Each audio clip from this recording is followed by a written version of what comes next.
సహజాతీతమైనది. William Branham జీవిత చరిత్ర. మొదటి పుస్తకము బాలుడు అతని లేమి. 4వ అధ్యాయము కనికరము లేకుండా కొట్టబడెను. 1922 నుండి 1923 వరకు. 1923వ సంవత్సరం మే 5వ తారీఖున ఎల్లా తన 8వ బిడ్డకు జన్మనిచ్చినది. అతనికి హోవర్డ్ డప్పీ అని పేరు పెట్టారు. అతడు చార్లెస్ జూనియర్తో చేరాడు. అతని వయసు 4 సంవత్సరాలు. జెస్సీ 7 సంవత్సరాలు, ఎడ్గర్ 9 సంవత్సరాలు, మెల్విన్ 11 సంవత్సరాలు, హెన్రీ 12 సంవత్సరములు, ఎడ్వర్డ్ 13 సంవత్సరాలు. ఇప్పుడు విలియంకు 14 సంవత్సరాల వయస్సు. చార్లెస్ బ్రెన్హామ్కి 8 మంది పిల్లలను పోషించటం అధికమైన భారముగా ఉన్నది.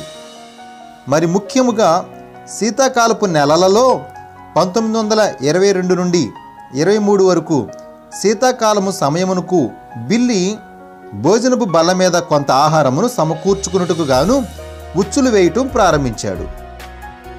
శ్రీ వాదెన్ గారి కలపకర్ర నిల్వయున్న పొలములో కస్తూరి వాసన గల ఎలుకలు, అడవి పిల్లి లాంటి జంతువులు, కుందేళ్లు, బీవర్లు అనగా నీటి మీద మరియు నేల మీద సంచరించు పొడవైన తోకగల జంతువు సంకులు బాగా ఉండేవి. ప్రతి ఉదయము 2 గంటలకు బిల్లీ తన లాంతరు తీసుకుని తన ఉచ్చులను పరీక్షించేవాడు. మరలా స్కూలుకు వెళ్ళే సమయానికి ఇంటికి వచ్చేవాడు. ఎందుకంటే ఒకే జత బట్టలను అతడు కలిగి ఉన్నాడు. అనేకసార్లు అతను క్లాస్ రూమ్లో కూర్చున్నప్పుడు అతని యొద్ద శంకు వాసన వచ్చేది. ఎందుకంటే ఆ ఉదయమున అతడు దాని తోలు తీసినందున అదే వాసన అతని దగ్గరకు వచ్చేది. దానిని బట్టి మిగిలిన పిల్లలు అతనిని మరీ అసహించుకునేవారు. కానీ అతని అధిక ప్రయాస అతని కుటుంబ ఖర్చును చెల్లించింది. అతడు ఒక కుందేలును పట్టినప్పుడు దానిని అతడు 15 సెంట్లకు అమ్మి దానితో 22 ఫిరంగి గుండ్లు కొని మరలా వాటితో 3 లేక 4 కుందేళ్లను కొట్టేవాడు. తన తల్లి రాత్రి భోజనమునకు కుందేలు కూర వండేది. దానితో పాటు కొన్ని బిస్కెట్లు మరియు పులుసు చేసేది. మిగిలిన మాంసమును బిల్లీ టౌనులో అమ్మేవాడు. ఆ డబ్బుతో జొన్న ఆహారము లేక గోధుమ పిండిని కొనేవాడు. టౌన్లోనికి వచ్చుట తరచుగా బిల్లీకి వేదన కలిగించేది. ఎందుకంటే బ్రెన్హాములకు జెఫర్సన్విల్ చుట్టుపక్కల చెడ్డ పేరు ఉన్నది. మరియు అనేక సార్లు బిల్లీని తప్పించుకుని వెళ్ళటానికి ప్రజలు మరొక వీధి ప్రక్కగుండా రోడ్డు దాటి వెళ్ళేవారు. కొందరు కొన్నిసార్లు ఎవరూ చూడనంత వరకు అతనితో మాట్లాడేవారు. కానీ ఎవరైనా అటు వచ్చినప్పుడు బిల్లీతో మాట్లాడే వ్యక్తి మాటలు ఆపి నడుచుకుంటూ వెళ్ళేవాడు. అది బిల్లీని గాయపరిచింది. బిల్లీకి తెలుసు, తన తండ్రి తన పినతండ్రులు కఠినమైన గుంపు.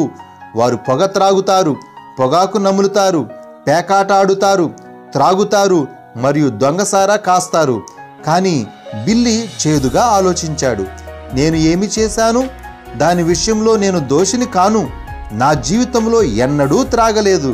దానితో నన్ను కూడా ఎందుకు కట్టగట్టారు? బిల్లీ త్రాగుటకు ప్రయత్నం చేసి ఉండలేదని కాదు. వసంతకాలంలో ఒక ఆదివారము ఉదయమున అతడు మరియు ఎడ్వర్డ్ తన తండ్రితో పాటు తన సారా బట్టీలకు వెల్డింగ్ చేసే తన పొరుగువాడైన డార్న్ బుష్తో కలిసి నది యొద్దకు నడుచుకుంటూ వెళుతున్నారు.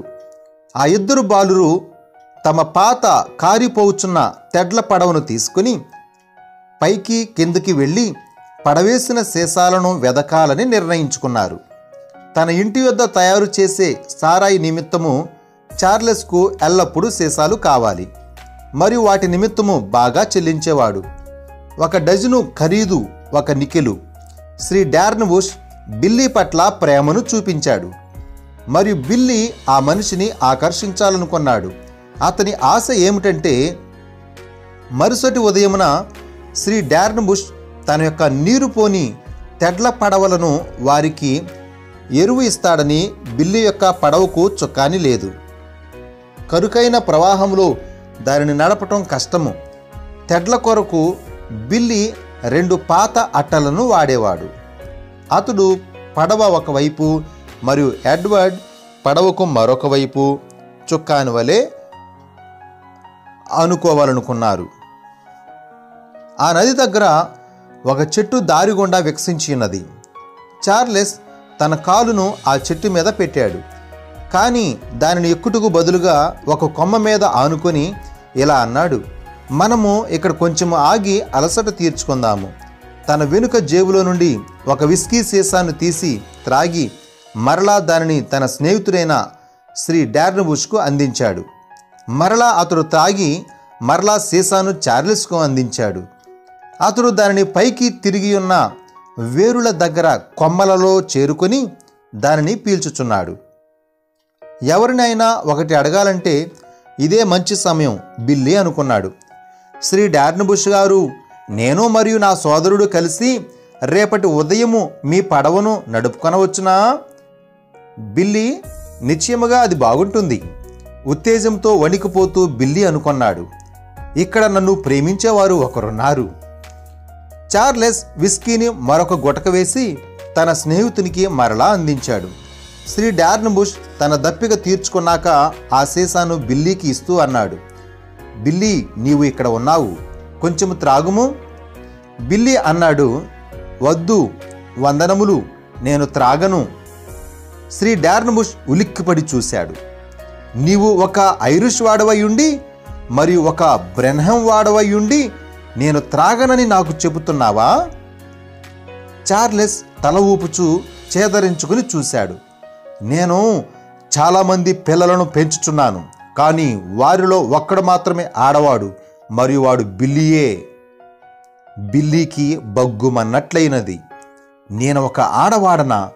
ఆ తలంపునకే అతడు జంకిపోయాడు. నన్ను ఒక ఆడవాడని మీరు పిలుచుటను బట్టి నాకు అలసిపోయి జబ్బు చేసినట్లున్నది. ఆ సీసా నాకు ఇవ్వండి. శ్రీ డార్న్బుష్ విస్కీ సీసాను బిల్లీకి అందించాడు. ఆ మనిషి యొక్క చేతిలో నుండి బిల్లీ ఆ సీసాను గుంజుకొని దాని మూత తీసి కోపముతో కూడిన తీర్మానముతో తన పెదవుల మీద పెట్టుకున్నాడు. సీసాను వాలుగా పైకి పెట్టాడు. కనీసము ఒక్క బొట్టు విస్కీ తన నోట్లో కారక ముందే ఒక సుడిగాలి వలె ఆకులు కదులుతున్నట్లు శబ్దమును విన్నాడు.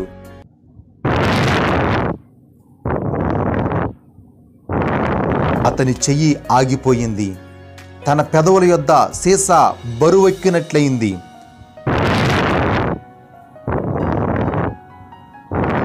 అని శబ్దము వినబడింది.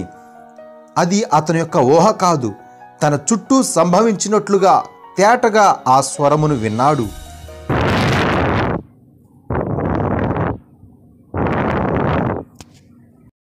విన్న ఆ స్వరమునకు బిల్లీ గ్రహింపు వెలిగినది. ఆ స్వరము ఆజ్ఞాపించినది, ఎన్నడూ త్రాగవద్దు, పొగ త్రాగవద్దు, ఏ రీతిగా నీ దేహమును అపవిత్రపరుచుకోవద్దు. నీవు పెద్దవాడవైనప్పుడు నా కొరకు చేయవలసిన పని ఉన్నది. భయకంపితుడయ్యాడు బిల్లీ. ఆ విస్కీ సీసాను అక్కడ పడవేసి నిరాశతో మరియు అయోమయముతో అతడు చేదుగా కన్నీరు కారుస్తూ త్వరగా పొలము గుండా ఇంటికి పరిగెత్తుకొని పోయాడు. చూడు, నేను నీకు ఏమని చెప్పాను? అతడు ఒక ఆడవాడు అని చార్లెస్ హేళన చేశాడు. బిల్లీ ఏ వైపునకు తిరిగినను రంపపు కోరల వలె జీవితము కనబడినది. అతడు 7వ తరగతి వరకు తన విద్యను కొనసాగించి ఉన్నాడు. అది సంకకర్రల మీద ఎత్తైన కొండ మీదకు పైకి లాగుకుంటూ వెళ్ళినట్లున్నది. గ్రామ స్కూళ్లలో క్రమమేదనగా విద్యార్థులు తన సొంత పుస్తకములను మరియు కావలసిన వాటిని వారే కొనుక్కోవాలి. స్కూలుకు వెళ్ళే అలంకరణ అట్లుంచి బిల్లీ తల్లిదండ్రులకు పెన్సిళ్ళు మరియు పేపరు కొనుటకు తగినంత డబ్బు లేదు. కాబట్టి ప్రతిసారి బిల్లీ తన పాఠములను చదువుకొనవలసి వచ్చినప్పుడల్లా మరొక విద్యార్థి నుండి పుస్తకములను అరువు తీసుకొనవలసి వచ్చేది. స్కూలులో విద్యార్థులకు నిర్ణయించబడిన పాఠ్య ప్రణాళిక ఏమనగా బాలుని యొక్క నైతిక గుణశీలమును మలచుటలో సహాయపడుట మరియు అతని జ్ఞానమును పెంపొందించుట. ఒక పాఠము బిల్లీని లోతుగా తాకింది. అది ఏమంటే లాంగ్ ఫెలో యొక్క పద్యము, జీవితం యొక్క కీర్తన. జీవితము ఒట్టి కలగాక మరొకటి కాదని విషాదకరమైన కావ్యంతో చెప్పకు. అల్పనిద్రలోనున్నవారి ఆత్మ చనిపోయినది, అగుపించేవన్నీ వాస్తవాలు అనుకోకు అని నాకు చెప్పకు. జీవితం వాస్తవం, జీవితం ఏకాగ్రచిత్తం, సమాధి దాని అంతము కాదు. నీవు మన్నే గనుక తిరిగి మన్నయిపోదువు. అది ఆత్మను గూర్చి పలుకబడినది కాదు. మన నిర్ణయ అంతం మన గమ్య మార్గము.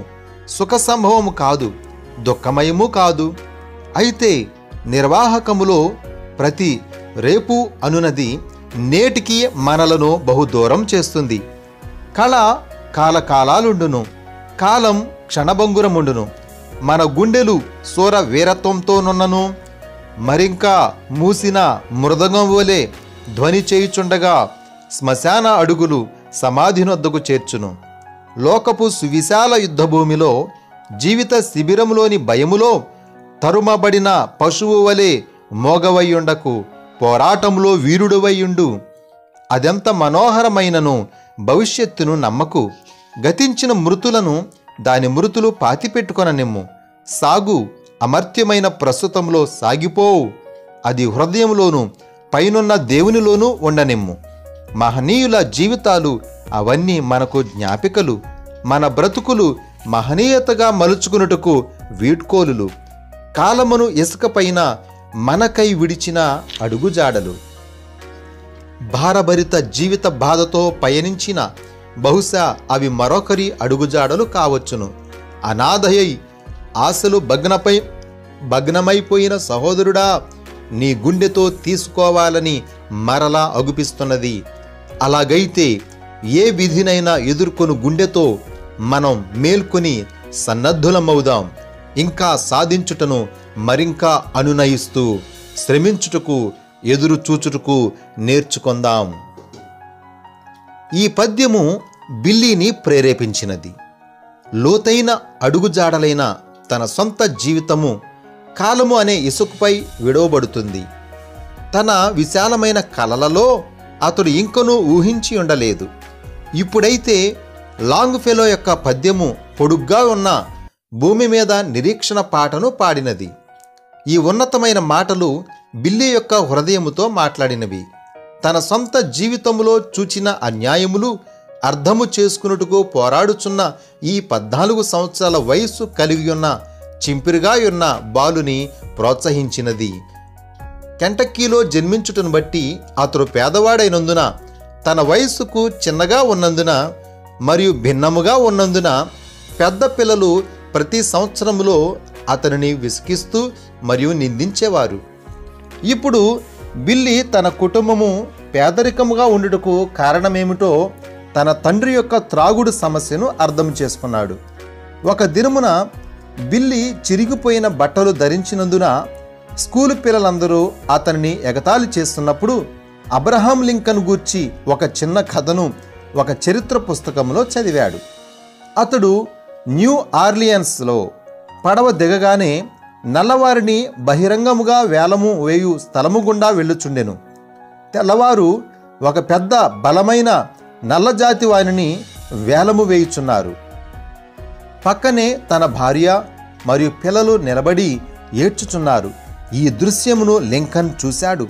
తన అరచేతులతో తట్టుచూ అది తప్పు అన్నాడు. ఒక దినమున అది నా ప్రాణమును తీసుకున్నా సరే నేను దీనిని గుద్దుతాను.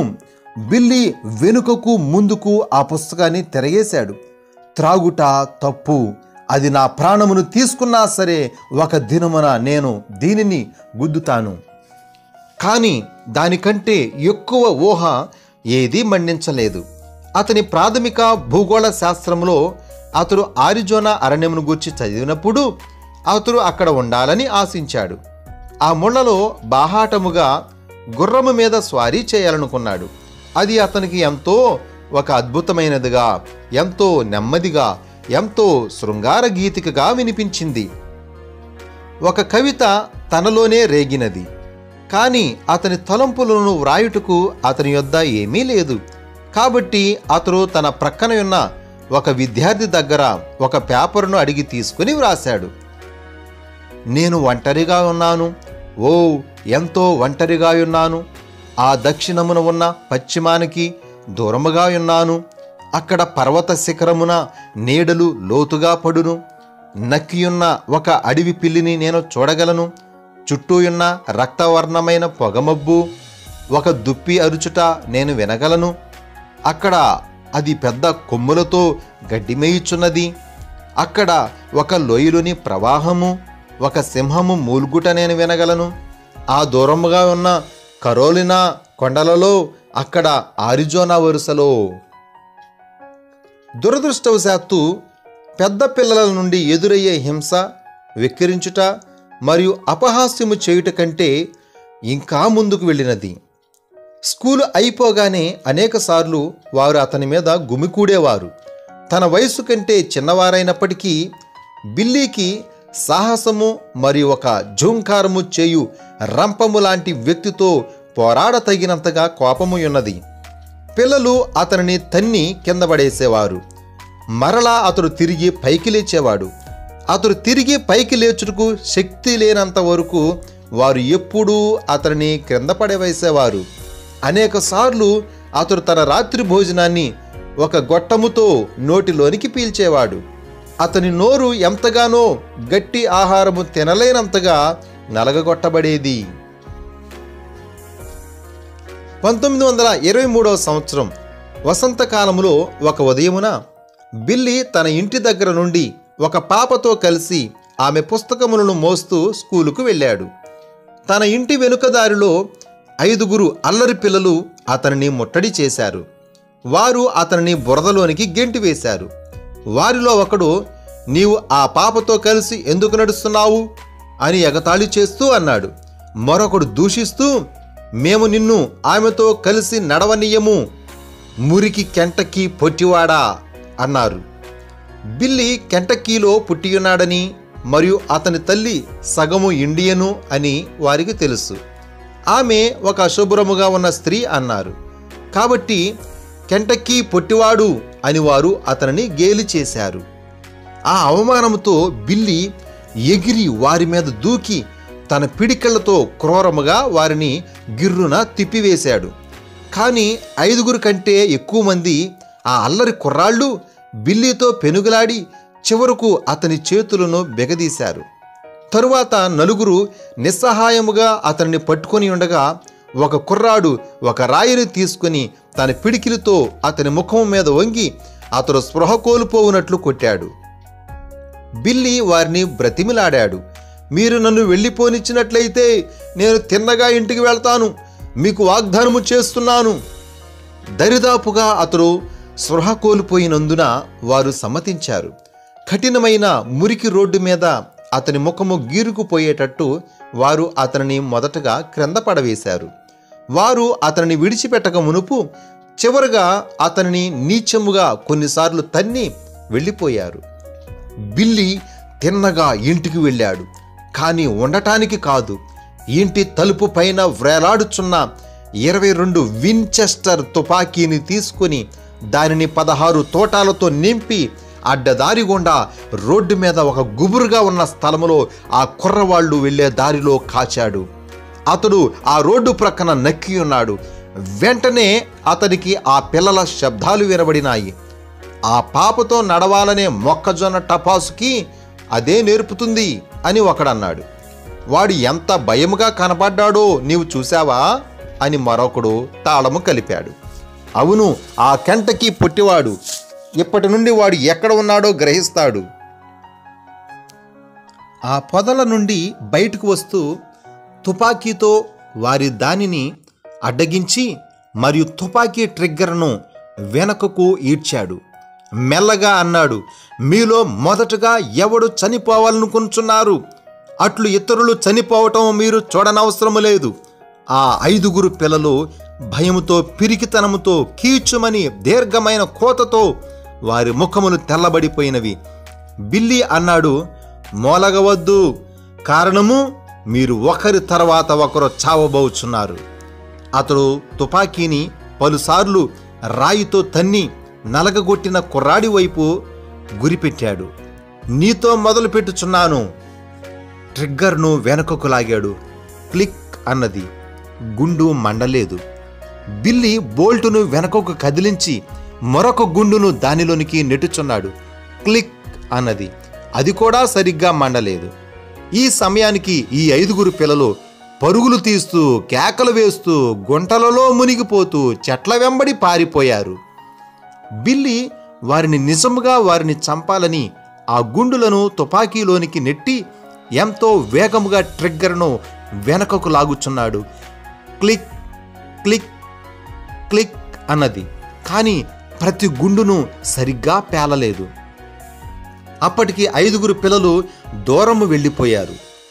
బిల్లీ ప్రక్కగా 16 తోటాలు చెదిరిపోయి ఉన్నవి. అతడు వాటిని ఏరుకున్నాడు. వాటి మీద ఉన్న దుమ్మును దులిపాడు. తిరిగి వాటిని తుపాకీలో పెట్టాడు. ఒక చెట్టుకు గురి చూచి ట్రిగ్గర్ను లాగాడు. క్రాక్ క్రాక్ క్రాక్ క్రాక్ అన్నది. ఈసారి ప్రతి గుండు పేలింది. చెట్టు మొదలలోనికి గుండ్లు చొచ్చుకొని పోయి బెరడును చిమ్మివేసినది. బిల్లీ రోడ్డు మధ్యలో నిలబడి కోపముగా చూస్తున్నాడు. అప్పుడు అకస్మాత్తుగా అతడు నవ్వడం ప్రారంభించాడు. తన నిరాశ లోతులో నుండి ఒక కఠినమైన దుర్మార్గపు నవ్వు భగభగమన్నది. అతడు ఎంత కఠినముగా నవ్వాడంటే చివరకు ఉబ్బిపోయిన తన బుగ్గల మీదుగా కన్నీరు క్రిందకు ప్రవహించినది. ఆ సంవత్సరము వేసవి విరామము తర్వాత స్కూలుకు తెరవబడినప్పుడు బిల్లీ తిరిగి వెళ్ళిపోయాడు. ఎన్నడూ స్కూలుకు వెళ్ళలేదు.